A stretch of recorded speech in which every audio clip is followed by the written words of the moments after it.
El regalo estaba envuelto en papel marfil con un moño de satín, lo cual debió haber sido mi primera señal. Renata nunca hacía nada sin un motivo oculto. Lo deslizó sobre la mesa del restaurante durante lo que se suponía iba a ser mi cena de cumpleaños. Su sonrisa estaba un poco más arriba de lo normal en su rostro, como algo clavado en lugar de sentido. Ábrelo, dijo, lo suficientemente alto para que la tía Ceci le levantara la vista de su plato de pan, y nuestra madre, Dora, se quedó completamente inmóvil. Dentro de la caja, envuelto en papel de seda, había un kit de pruebas de ADN para consumidores. Renata dejó que el silencio se alargara antes de hablar.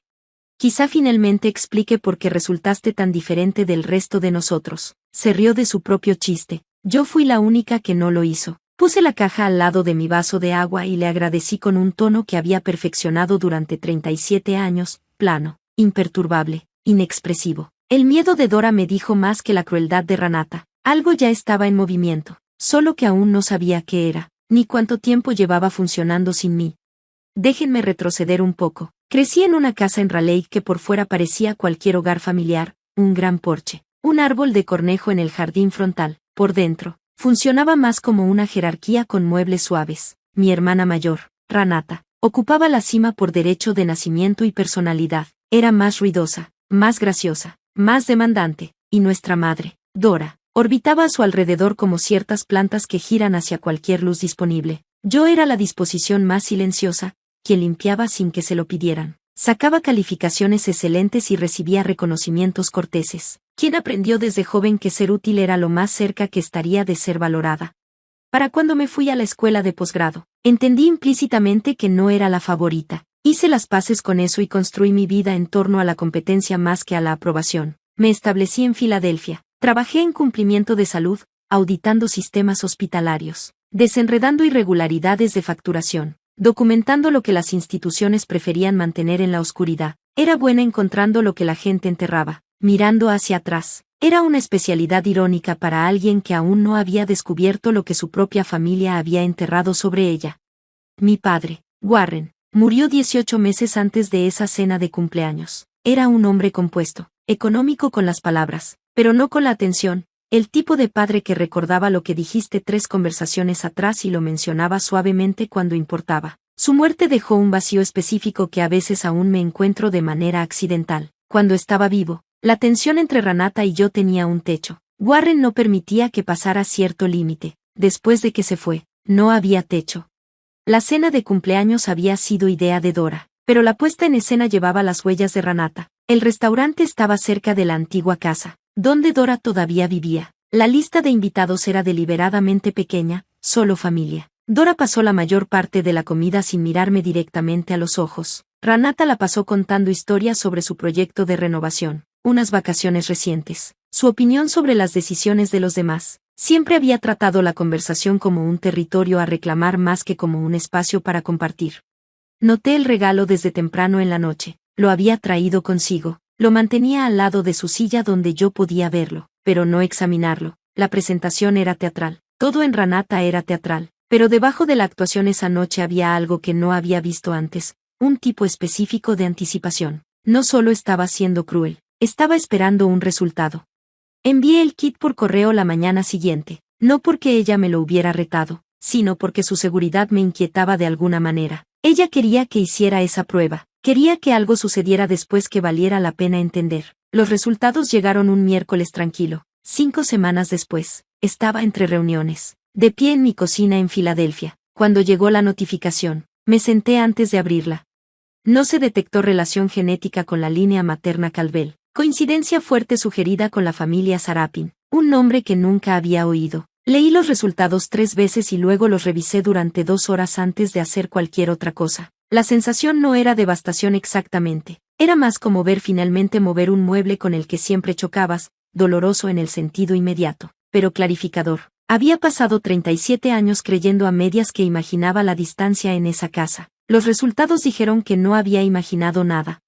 No lo publiqué en ningún chat grupal. Envié los resultados directamente a Dora con una sola frase: creo que ya sabes lo que esto dice. Ella llamó en 4 minutos, no para explicar, sino para contener. Su voz estaba fragmentada. Por favor, no compartas esto. No entiendes todo el panorama. Esto pasó hace mucho tiempo. Estábamos en otro lugar. rodeaba los hechos sin tocarlos. Nunca dijo, debí habértelo dicho. Nunca dijo, lamento que lo hayas descubierto así. Lo que decía una y otra vez era, por favor. Ranata envió un mensaje de texto, 3 palabras, ahora lo sabes. La llamé esa noche, contestó con tono molesto, como si interrumpiera algo más importante. Le pregunté directamente por qué lo había hecho, por qué la humillación pública, por qué la prueba, por qué ahora. Se quedó callada un momento y luego dijo, con una calma peor que la ira. Porque papá sabía que yo había estado manejando las cosas, y necesitaba que estuvieras distraída, porque si estabas ocupada cuestionando quién eras, no estarías preguntando sobre la herencia. Pausó, lo he sabido por 15 años. Lo he usado sobre mamá por 15 años. Pensé que finalmente sería útil. Colgó, me quedé en mi departamento, escuchando el silencio particular que sigue cuando alguien se ha explicado completamente, y no queda nada que decir en respuesta. Contacté a una abogada la semana siguiente. Su nombre era Patricia S., una mujer metódica y tranquila que se especializaba en casos de herencias disputadas y no parecía impresionarse por nadie. Le llevé todo, los resultados del ADN, una fotografía que encontré en los archivos de mi padre de un hombre que no reconocía sosteniendo a un bebé que claramente era yo, y una serie de mensajes de texto entre Ranata y un asistente legal de la firma familiar que un primo me había reenviado sin entender completamente lo que significaban. Patricia lo revisó todo sin expresión. Luego dijo, tu hermana ha estado en contacto con el abogado de la herencia al menos 6 veces en los últimos 8 meses. Eso no es duelo, eso es maniobra. La llamada del abogado de la herencia, Gerald Mars, llegó 4 días después. Su tono era formal de una manera que los abogados de herencias rara vez usan a menos que algo significativo los obligue a ser cuidadosos. Dijo que mi padre había dejado instrucciones específicas respecto al momento y las condiciones de la lectura del testamento, y que esas condiciones ahora se habían cumplido. Sugirió que llevara asesoría legal. Llevé a Patricia. La mañana de la lectura estaba nublada, ese tipo de cielo de febrero que no ofrece nada. La oficina de Mars estaba en un edificio del centro con un interior diseñado para comunicar que lo que suceda allí es permanente, madera oscura, techos altos, el tipo de silencio que no es pacífico, es presionado. Dora llegó, con aspecto de no haber dormido en una semana. Se sentó al extremo de la mesa de conferencias y no me reconoció al entrar. Ranata entró después, tacones sobre mármol, blazer gris a medida, un abogado propio, un hombre cuyo cartel había pasado por la autopista. Manejó la litigación estatal agresivamente. Al parecer, Ranata me miró al sentarse, y su expresión decía que ya había calculado el resultado. Mars leyó el testamento sin preámbulos. Warren Caldwell dejó el 65% de su herencia, incluyendo la propiedad en Raleigh, cuentas de inversión y bienes en custodia. Para mí, la sala absorbió esto por un segundo antes de que Ranata se levantara. Comenzó a hablar sobre los resultados del ADN. Usó la palabra ilegítima. Su abogado le puso una mano en el brazo, que ella sacudió. Mars esperó y continuó leyendo. Mi padre había sabido desde que tenía 3 años que no era su hija biológica. Eligió seguir siendo mi padre. Eligió dejarme su herencia porque, en sus palabras, yo había demostrado a lo largo de mi vida los valores que más quería perpetuar. Lo expresó en 2 párrafos que fueron lo más directo que jamás le había escuchado decir. Además, en el último año de su vida, contrató a un investigador. Este documentó las comunicaciones de Ranata con 2 abogados de herencia, una serie de transferencias financieras, poco más de $40,000, movidas de una cuenta conjunta de Warren con Dora a una cuenta a nombre de Ranata durante su última hospitalización. El investigador también documentó la compra de un kit de pruebas de ADN, enviado a la dirección de Ranata, ordenado 11 días antes de mi cumpleaños. El abogado de Ranata se quedó completamente inmóvil. Mars puso una carta manuscrita de mi padre y la leyó en voz alta. Warren le escribió directamente a Ranata, no cruelmente, pero sin suavidad. Le dijo que había visto lo que estaba haciendo. Le dijo que esperaba que se detuviera. Le dijo que las consecuencias se construyeron por sus propias decisiones, no por las suyas. El abogado de Ranata se inclinó cerca de ella y dijo algo que no pude oír. Lo que fuera. Ella no escuchó. Dijo la palabra fraude 2 veces. Patricia se puso de pie y explicó, con el mismo registro tranquilo que usaba para todo, que el testamento contenía una cláusula de no impugnación que convertiría todas las transferencias financieras pendientes en deuda personal hacia la herencia en caso de disputa, aproximadamente $240,000.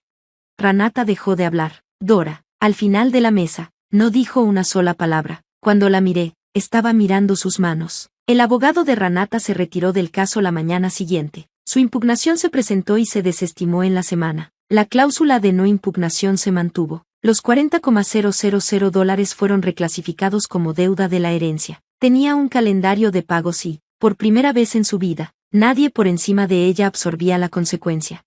Dora vino a verme un mes después. Me contó lo que nunca me había dicho, el nombre de mi padre biológico, las circunstancias. Dijo que siempre me había amado. Creo que lo decía en serio. También creo que el amor sin honestidad es una habitación sin puerta. Puedes describirla desde fuera, pero nunca entrar realmente. Le dije que necesitaba distancia, no reparación. Aún no, quizá nunca. Administré la herencia a distancia con la ayuda de Patricia. No regresé a Raleigh. Encontré un lugar más pequeño fuera de Asheville. Una casa tranquila con una vista larga y sin historia que no escogiera yo misma. Guardé la carta de Warren en el cajón de mi escritorio, no como herida ni como trofeo, solo como prueba de que alguien había visto claramente y lo había registrado honestamente. Algunas familias se cierran alrededor de ti como una mano, otras como un puño, y pasas años confundiendo la presión con amor. ¿Alguna vez has heredado algo que no sabías que te correspondía, no dinero, sino claridad, y tuviste que decidir si el costo de recibirlo valía lo que le costó a todos los demás?